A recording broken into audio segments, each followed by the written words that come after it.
Dobar dan, magičan dan želim svima i dobrodošli u još jedno izdanje praznične doze svesnosti.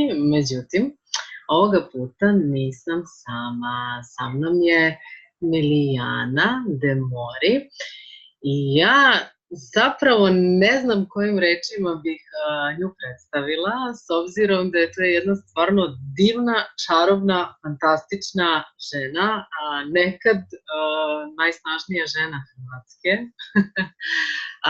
prvakinja u kickboksu, bavi se HNLP-om, izdala je knjigu na engleskom jeziku sa još grupom autora koja je jako brzo postala top bestseller. Bavi se problemima u ishrani, prehrani, pomaže ljudima širom sveta. Ja bih sve to negde stavila u jednu reč, a to je sestra po duši, odnosno te 3 reči. Tako bih te najrađe predstavila. Ali evo, izvoli pa nam se ti sama predstavi, Milijana, dobro mi došla. Jelena, tako mi je drago.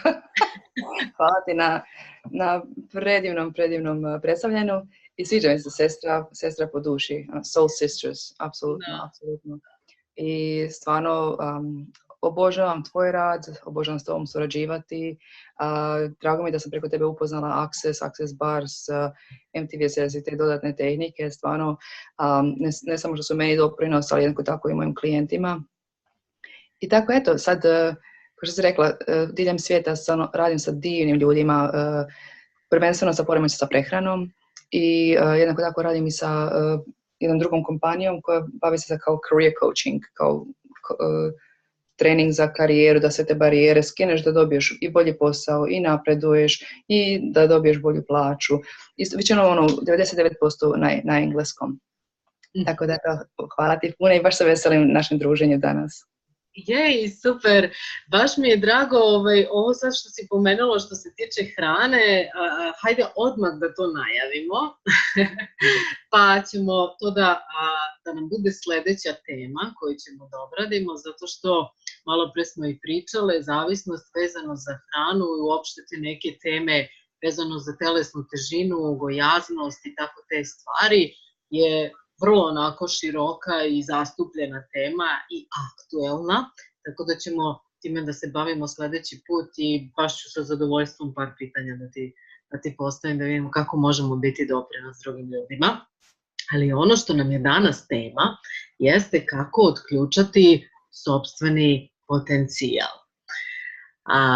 I sada kad se ovako postavi pitanje kako otključati sopstveni potencijal, da li misliš da bi mogla da napraviš neki niz recepata, koraka, alata ili šta je to što je potrebno zapravo da bi se potencijal osobe otključao ili šta je to što sprečava da osoba stane u taj svoj potencijal?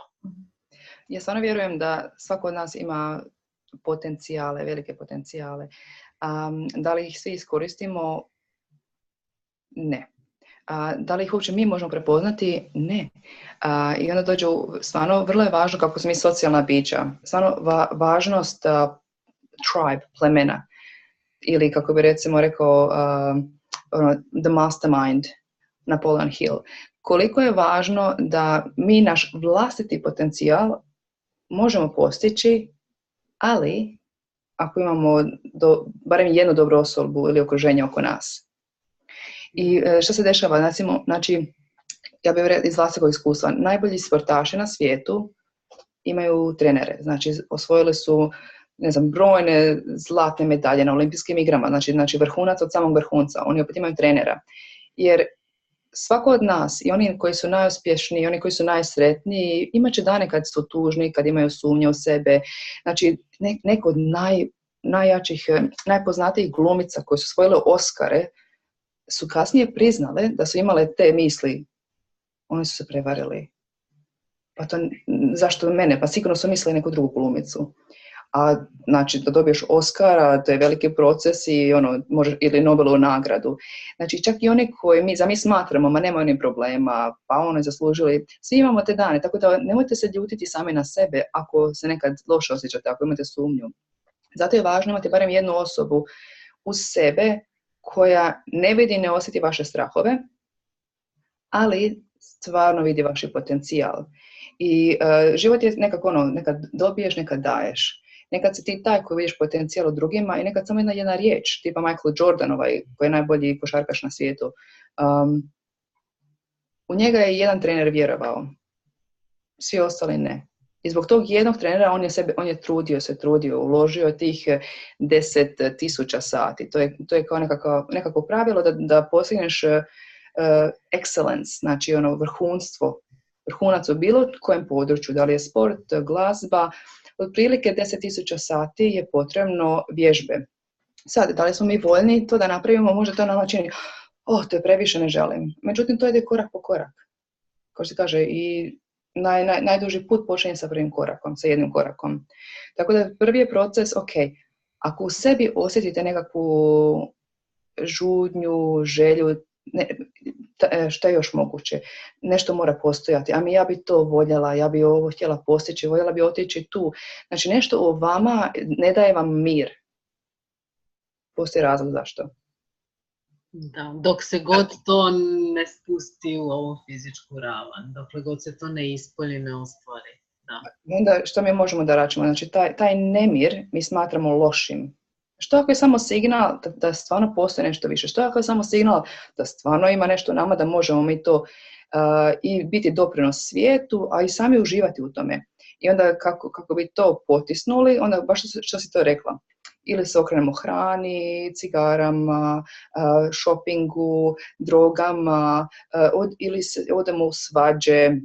Bilo šta kao nekakva distrakcija, kao da nam oduzme pažnju, da ne možemo sami sa sobom biti, da ne možemo sami sjediti sa tim našim neostvarivim željama, snovima. I onda isto često vidiš kako recimo roditelji žive kroz svoje djecu, pa jedna djeca mora prolaziti kroz 25 muzika, sport, jezici, jer sami roditelji nisu ostvarili svoje. Nikad nije kasno.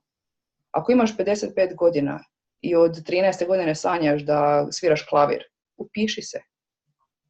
Vrlo jednostavno, ne može vidjeti kroz nekog drugog. Da, ali to je toliko sad korisna stvar koju si izgovorila, jer toliko često čujem u radu sa ljudima i tokom ovih edukacija, kad tako nešto izgovorim, pošto stalno ohrabrujem ljude da prate tu inspiraciju, da prate taj unutrašnji osjećaj, onda kao, pa da, ali meni je vreme prošlo, mene je vreme pregazilo, zavitlala me krštenica, ili nemam vremena, ili ne znam ja šta. Zapravo, mislim, moje negde viđenje da je to zaista negde kolektivno gledište vezano za godine i ajde ti nam nešto reci, pošto si i živela i u Nemačkoj i u Australiji i putovala si dosta, koliko se zapravo ta gledište i način života, zahvaljujući tim drugačijim gledištima, razliku u drugim zemljama i koliko nije čudno upisati kurs klavira i kad imaš 80 godina. Odlično, je. Recimo, kad sam bila na fakultetu u Australiji, živjela sam tamo 8 godina, tamo sam završila fakultet, radila kao radiovoditeljica, fitness instruktorica. I kad sam trenirala olimpijsko dizanje utega, jedan gospodin od 82 godine počeo trenirati olimpijsko dizanje utega. Sa vrlo malim težinama. Međutim, činjenica, sad ne gledamo na uvjerenje, činjenica je da i kad imate 50, 60, 70, 80 godina, ako se krećete, ako dižete utege, znači nekakve nešto dobro za tijelo, vaše kosti postoje bolje, jače, znači ojačate mišiće, kosti, manje bolove, manje osteoporosis, znači nema tih artritisa, puno su manji bolovi, znači ajme ne bi trebalo ništa dizati teško. Možda ne preteško, ali ako neko ima ko vas zna uputiti, da, jer doslovno isto kao, kako se kaže na našem, counterintuitive, kao protiv intuicije, znači da ne bi trebalo ništa dizati, kao ima jedno dizanje na utega, zove se mrtvo dizanje, znači digneš uteg sa poda i spustiš ga, kao loše za donja leđa. ako radiš odmah, ako se ne zagriješ, ako radiš sa ekstremnim težinama koje tvoje tijelo se nije naviklo. Međutim, ako se počneš postepeno, tvoja leđa postoji jača zbog dizanja i nemaš bolove u donjim leđima. Da, znači stvar je u tome da postepeno sebi postavljaš izazove i da malo po malo pomeraš te granice, tako reći. Znači ne možeš sada uzeti i podići ne znam ja koliki teg ili opteretiti telo na ovaj ili onaj način, ali ono što često preporučuju, krenemo od šetnje. Pa svaki dan više malo metara pređemo i to je to, da. Isto je dokazano znanstveno da imaš recimo 5 km. Da li ti trčala 5 km ili šetala 5 km, tvoje tijelo će potrošiti isto energije. Jedina razlika je što vremenski se brže gotovo ako trčiš, ali ako tvojem tijelu ne odgovara trčenja ili ne voliš, volite koljena, šetanje jednako će ti dobiti benefit, znači tvoje srce će bolje raditi, cirkulacija. Tako da baš kao što ti kaže, nekakva kolektivna svijest, ali onda dođe uloga odgovornosti. Nemojte to koristiti kao izgovor. To sam baš htjela sljedeće da te pitam. Vezano za tu odgovornost, da bi osoba otključala sopstveni potencijal, koliko misliš da je važno, i ne samo važno, nego presudno, da čovjek preuzme odgovornost za sve što misli, radi i što mu se dešava u životu? 100%. 1000%. 100%. Ali to mnogi od nas trebamo se kao malo, naviknuti na to, jer opet, znači, to je doslovno navika, znači moždana navika. Da idemo direktno u žaljenje, da idemo direktno, on je meni ovo napravio, ona meni ovo rekla, ja ne mogu zbog ovoga, onoga društva, bla, bla, bla. I sad znači, je preuzeti odgovornost i za sve loše, ali i za sve dobro. Šta se dobro postigli u životu? Prije ćemo to zaboraviti. Prije ćemo uzeti odgovornost. Nekad uzimamo odgovornost za neke stvari koje stvarno nemamo veze s tim. Ajme loše vrijeme, ajme on ili ona loše volje. Njihova je loša volja, nije vaša. Znači, opet okrenemo se prema sebi, uzeti odgovornost za naše emocije, za naša djela, za naše reakcije, ali jednako tako i za dobre rezultate. Ja stvarno imam klijente koji totalno im je novo da preuzmu odgovornost za dobre rezultate koje su postigli. Imala sam sreću, ne znam, konstelacija zvijezda je bila pogodna, te neke gluposti. Nije do mene, slučajno je ispalo da sam dobra. Slučajno sam dobila 5 u školi, nije baš da sam učila. Da. Opet mislim, neko od nas stvarno može biti taj genije i dobro funkcionirati pod visokim stresom. Ja bi nekad prije kao studentica, ja sam naučila mnogo kroz one knjige što sam mi preporučila, Would you teach a fish how to climb a tree? Da li biste učili ribu da se penje na drvo, tako da? Kako jednostavno neki tako funkcionišu, da preko noći naučiš sve, dobiješ dobru ocjenu, da sam počela možda 2 tjedna ranije, kako bi bilo lako, ali onda možda bi bilo toliko zabavno. I sve je to ok, ali znači ljudima je novo preuzeti tu odgovornost za dobro. Znači, ako se vi pojavljujete za sebe, znači odrađujete neke stvari koje su, da li je to trening, da li je to nekakav mentalni trening, da li čitanje knjige, razvijanje vaše svijesti, da li je pitanje za pomoć da vas neko vodi kad je vama teško, da li je davanje pomoći kad je nekome drugo teško, da sami sebi kažete bravo, ne mora niko čuti. Jer kod nas isto postoji nekakva kolektivna svijest da nemoj se hvaliti, to ti je kao arogantno, niko te neće voljeti. Znači, znači ja moram biti mrzovoljna i tužna da ja budem voljena. Da, koliko su to izokrenute te neke vrednosti, a i ovo što kažeš, ako samo i sebi kažeš bravo, ja često negde kažem, stvarno bi trebalo se ugledamo na decu. Znaš kada deca nešto rade pa onda uspeju i onda sami sebi ovako tapšu i raduju se što su uspeli. Samo tamo zamisao je vesela, tipa bravo Jelena, bravo Milijana. Da. Vidimo kako imamo hrabrost da budemo ispred kamere, a prije par godina, ajme meni, nemojte me gledati. Koliko ja znam isto ljudi i da su uspješni u jednoj sferi I radim sa klijentima koji recimo trebaju početi sa nekakvim video snimkama. Ajme, ne mogu se gledati, ajme, ovo mi je teško. Nakon par tjedana zaborave. Da. Zašto? Čisto zbog vježbe. Zbog te repeticije. Ako vam je nešto teško na početku, sve je teško na početku. Život ne funkcionira tako da ajme, ja ću uhvatiti violinu i odmah će mi biti lako, postat ću profesionalac. Ne, to su zablude. Čekamo na overnight success. Opet vam kažem, to pravilo 10.000 sati. Kad neko je stvarno uspio u nekom sportu, kaže, bilo mi je potrebno 10 godina da postanem uspjeh preko noći. Mi ne vidimo te pripreme od ljudi, mi ne vidimo tuđe strahove, sumnje, odustajanja. I onda kasnije samo podigneš se, ok, idemo opet pokušati. Da. Ok, odustati, malo da se odmoriš. Iako jedna od mojih najdražih izreka je learn how to rest, not to give up. Znači, nauči se kako da se odmoriš, a ne da odustaneš. Da.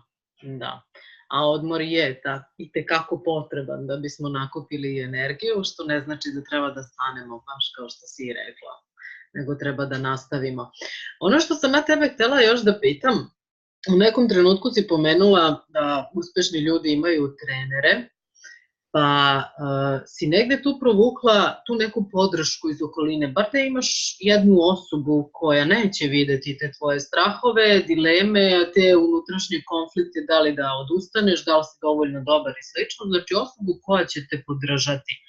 Koliko misliš da je zapravo za otključavanje sopstvenog potencijala i za taj neki život punim plućima, važno da imamo podržavajuću okolinu uopšte? Znači, da li je to jedna osoba ili više njih i koliko misliš da je to negde čest ili redak slučaj ovde kod nas na našim prostorima? Lakše je, a jednako tako vaše okruženje ne mora biti vaše fizičko okruženje. Imamo sad internet, znači vaše okruženje ili ta jedna osoba koja je vaš cheerleader, koje vas može živjeti, ne znam, na Antarktici, u Južnoj Americi.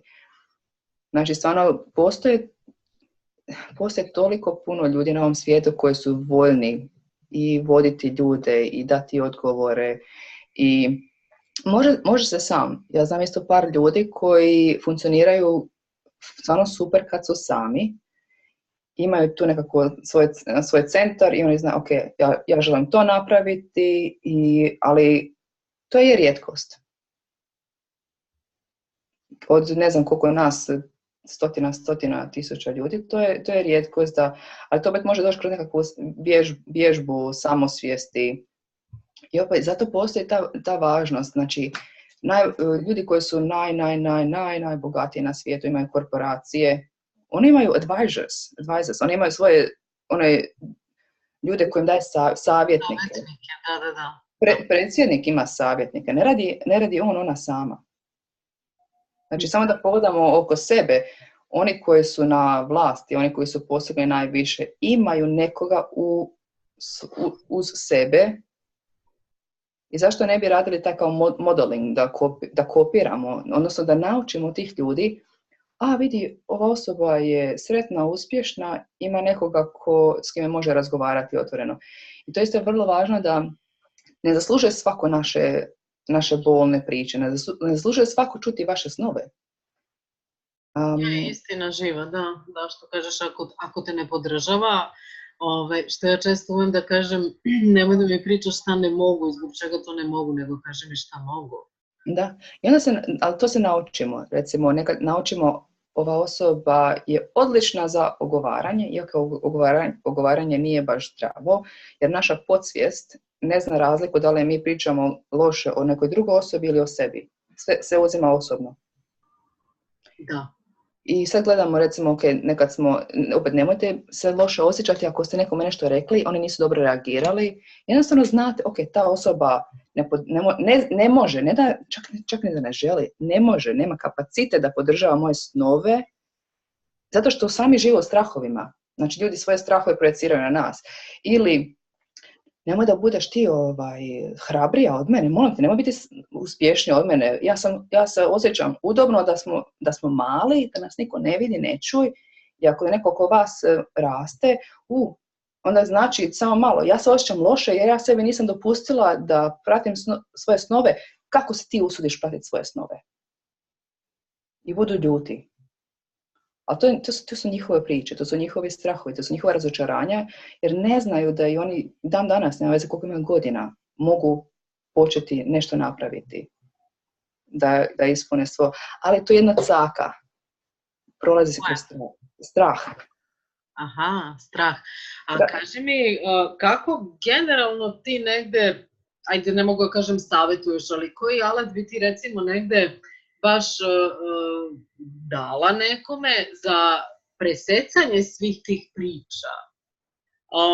Kažeš, taj neko to tako gleda i kako sad ta osoba koja zaista hoće da ispuni svoje snove i da to sve ostvari, a ima stalno tako neki koji ili se porede ili imaju sopstvene strahove ili su ljubomorni i slično, kako onda da ta osoba negde prestane da vodi brigu o tome i kako da prestane da sluša takve ljude i kako da prestane da pridaje značaja tome šta ako drugi kaže ili misli i da bude dosledno. Ili imaš neki savjet kako da ti ljudi...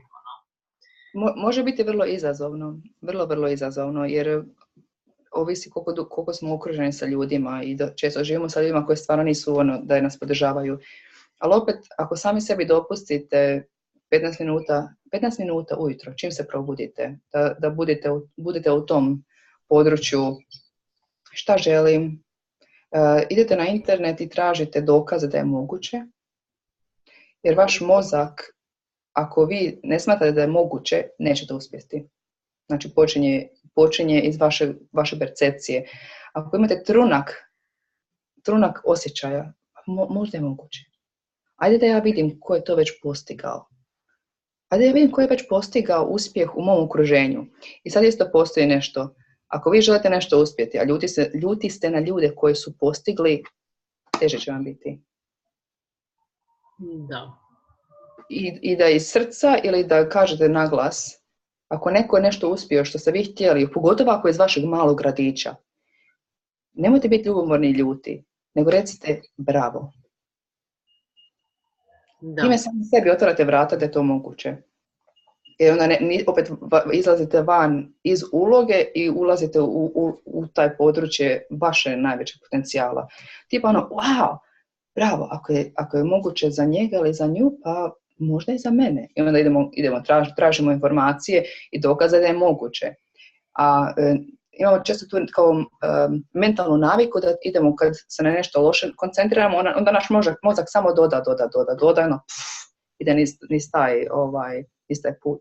Da, mislim da ovo sad što si rekla da je jako važna zapravo stvar da se negde razvije ta svesnost, probudi svesnost o tome koliko je bitno radovati se tuđim uspehom. Jer praktično ono što si rekla, otvaramo vrata i sebi za uspeh. Međutim, ono što obično negde ljudi rade je da su ili ljubomorni ili zavidni ili nalaze brojne neke izgovore zbog čega je taj uspeo, zbog čega oni ne mogu da uspeju i onda se tu, da kažem, kreira jedna jako loša energija koja ovim ljudima koji su uspešni daje još više energije i energetske podrške za uspeh. Znali to ovi koji, što ja kažem, pljuvače, kritikuju, ostalo ili ne znaju, a oni sami sebe još više tu zaključavaju i ostavljaju u tom nekom zatvoru koji kreiraju. Tako da mislim da je zaista ovo što si rekla jako važna stvar, da otvorimo vrata za sopstveni uspeh i da se radujemo tuđem uspehu, da baš kažemo bravo, da. I sad, ajmo sami sebe pitati, da li sam ja ikad pitao osobu koja je uspješna, kako si ti to uspio? Garantiram da nisam. Garantiram. Evo ja, recimo, mi su sad, putujemo i imaš stvarno ljudi koji su predivni, uspješni, veseli i skoro niko ih ne pita, pa kako si to uspio ili uspjela? Da. Nego, imao je sreće. Ili, ovo je sreće, ovaj mu je dao pare, ovaj mu je pozajmio ovo, to je zato što ima veze, poznaje ovog ili onog. Postoji niz izgovora, da, i objašnjenja. Ili, još bolje, ili počne davati daju savjete tim osobama. Znam jednom vrhunski sportaš i nešto je radio, nešto trčao gore dole niz stepenice, neke sprinteve i svaku drugu stepenicu išao.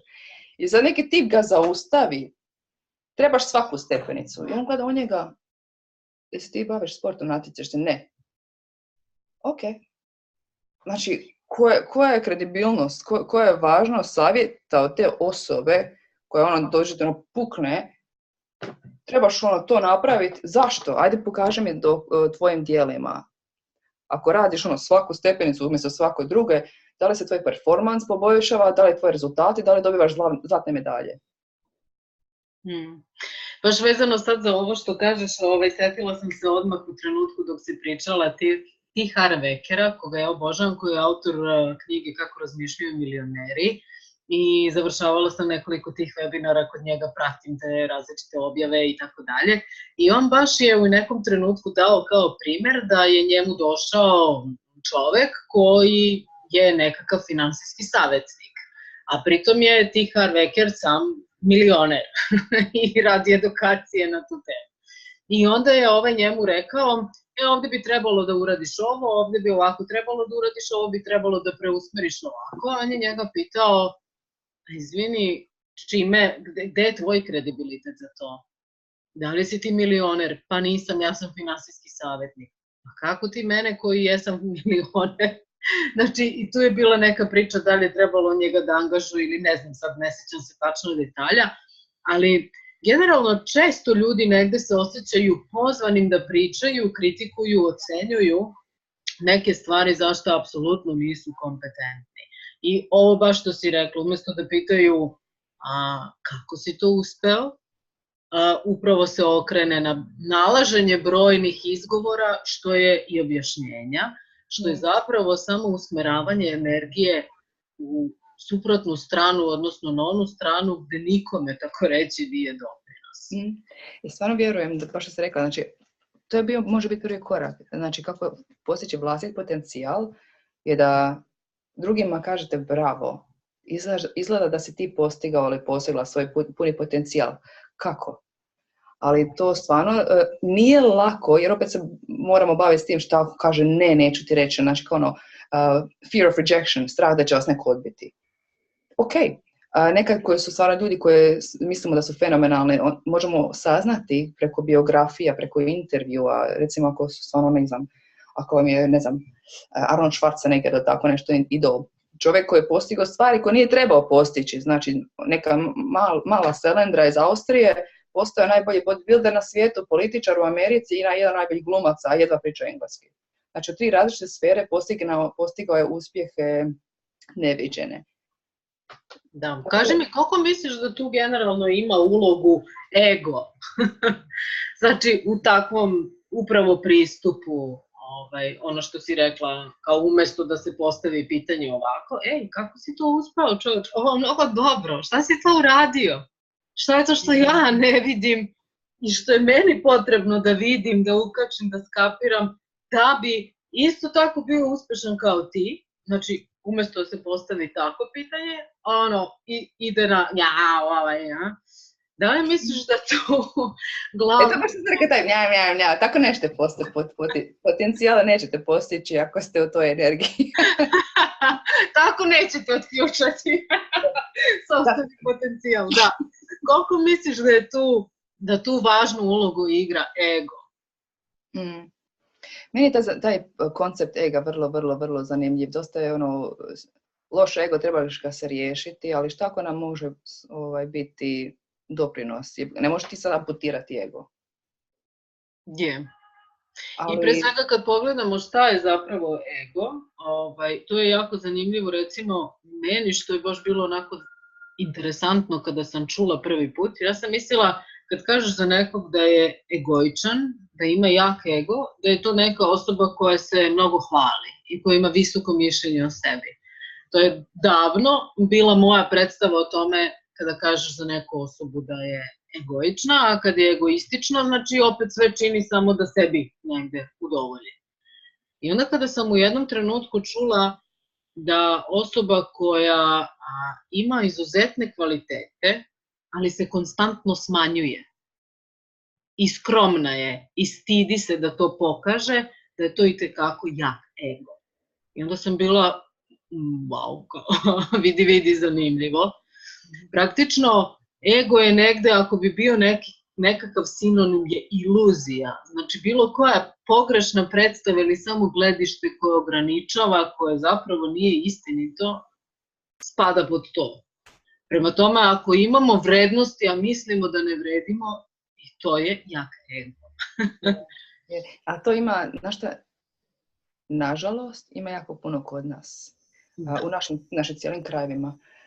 Nevjerojatno divni ljudi, nevjerojatno inteligencija, genije, ljudi koji imaju 2 fakulteta.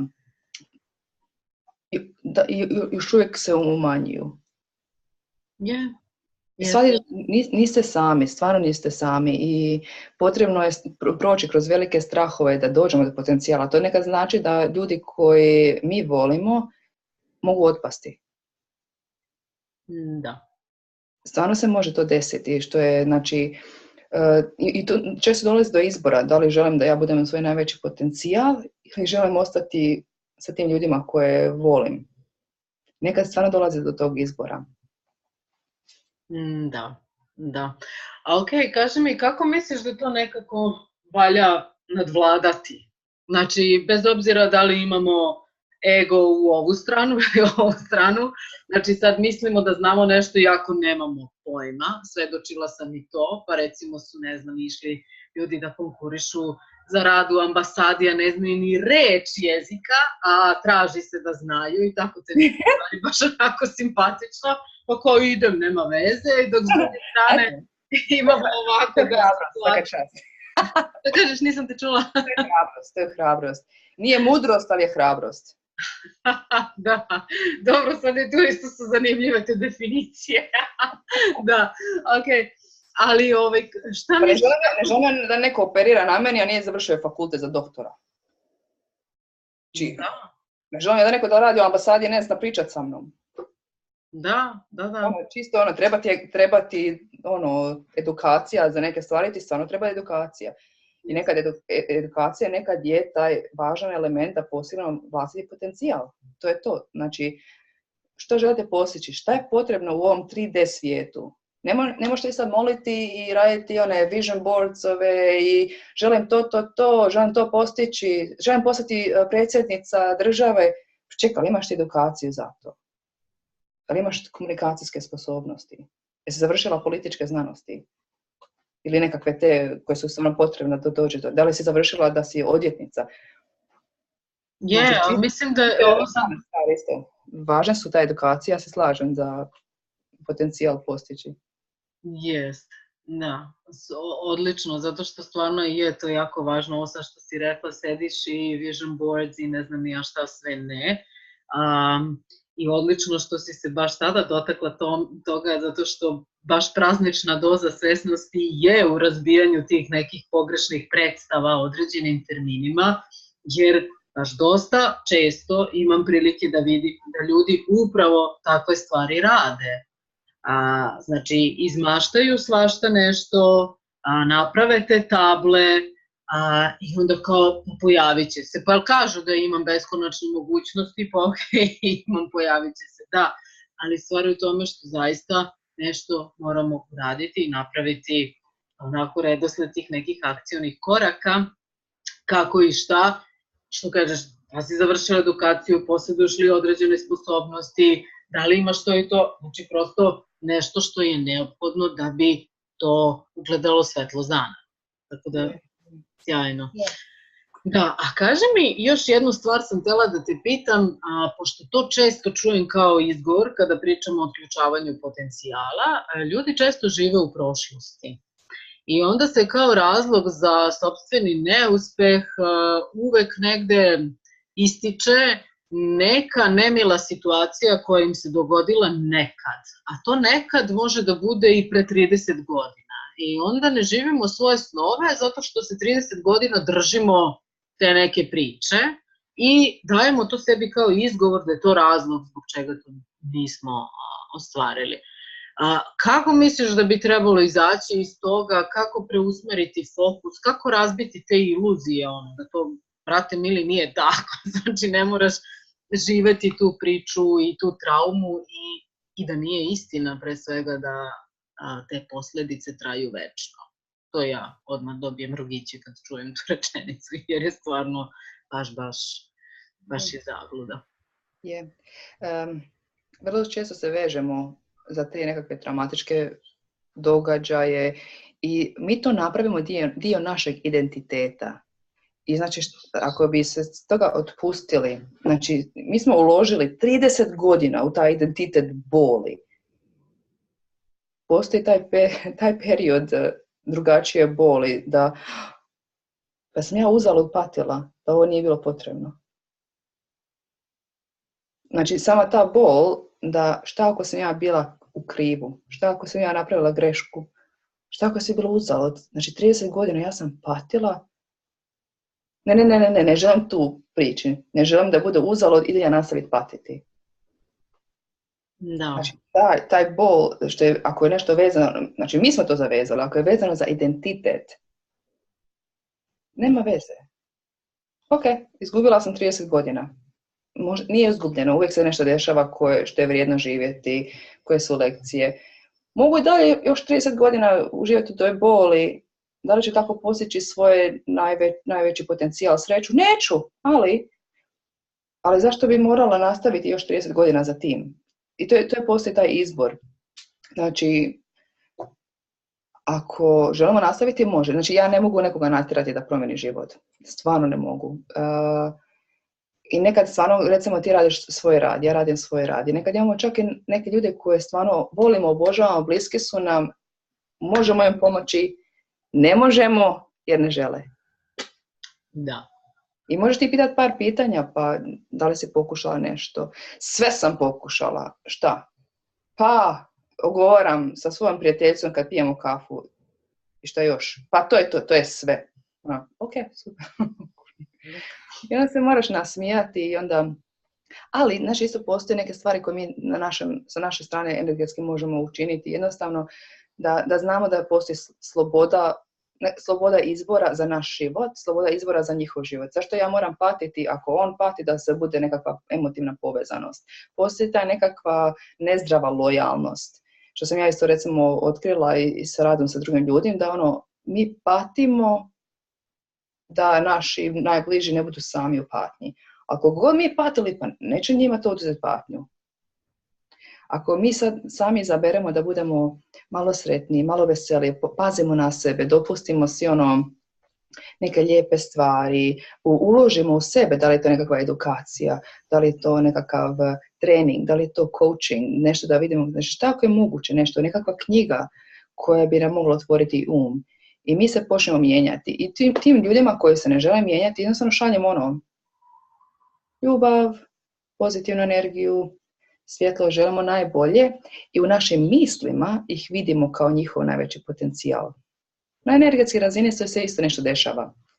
Ako mi, znači postoji, doslovno učitelje uče profesore, postoji nešto, na engleskom se kaže self-fulfilling prophecy, gdje to je bilo doslovno istraživanje, znači jedna učiteljica je dobila razred i rekli su, ajme, ovi su ti doslovno ljeni su, ništa ne rade, loše ocjene, bit će ti teško. I ona ušla sa tom pričom u taj razred i stvarno jedva su prolazili dvojke, trojke, možda navukli, problematični, Isti razred, druga profesorica, sljedeće godine, znači, ovo ti je najbolji razred. Doslovno, sami su genije su. Tako su, surađuju, profesori se, tuku se da mogu da uče, da bude u tom razredu, evo daćemo tebi. Ta žena je ušla sa tim, projekcijom, očekivanjem, sve četvorke, petice, miran razred, isti razred. Da, koliko su te projekcije važne i koliko i projekcije i očekivanja kreiraju. Po meni je najbolje pokazao jedan eksperiment, to je onako baš protutnjalo internetom, ne znam da li si imala prilike da vidiš, da je jedan fotograf uzeo odnosno jedna osoba je uzela fotografa i nekoliko ljudi i onda je fotograf, u stvari jednu osobu je uzela i fotografa, više fotografa. Može 5-6 fotografa. Da, ispričana je različita priča o istom čoveku. To je poenta priče. Jer recimo ovom su rekli, on je kriminalac, ovom su rekli, on je filantropist, ovom su rekli, on je bilijarder i gradi škole u Africi, je bio u zatvoru, bla, bla, bla, bla. I kada pogledaš fotografiju, osoba bukvalno izgleda kroz tu prizmu, znači liči na ubicu, milijardera, pekara ili šta li već. Je, stvarno. Da. Tako da to je baš zanimljivo. I kaži mi, Milijana, za kraj ovako, da li misliš da mi sebe otkrivamo ili sebe kreiramo? Ili jedno i drugo, ili ne može to da se odvoji nekako? Ja mislim da je moguće jedno i drugo. Tipa da sažemo, da li je moguće postati vlastiti potencijal? Apsolutno. I vaš potencijal sada je drugačiji. Ako sad radite na vašem potencijalu, bit će drugačije nego za 5 godina, za 10 godina. Znači, ako sad počnete, vi svom budućem ja dajete još veći potencijal.